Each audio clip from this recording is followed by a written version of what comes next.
Assalomu alaykum. Men bir qisqa ikki his qilgan narsamni sizlardan paylaşay dedim. Birisi mening birinchi qitim kelishim bu qurultayga. Burun toza uzoqdan ko'rib, toza tushunmabdi ekanman. Bu yaqindan ko'rib, bu necha kundan sizlar bilan paranglashib, qurultayga bo'lgan hurmatim haqiqatan oshdi, muhabbatim taxim oshdi. Sizlardan haqiqatan g'urur duydim, uni deb qo'yay.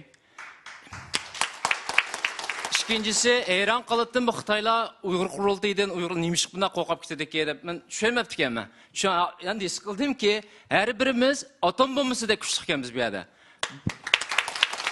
Şu an demen ki vay Xitay'nın halıga. Xudayım bursa biz çok umulunu paramparça kıldıqalıqımızga işletim.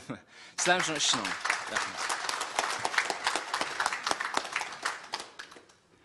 Mutallib Qurban qarindishimizga rahmat. İlham medet verdiniz.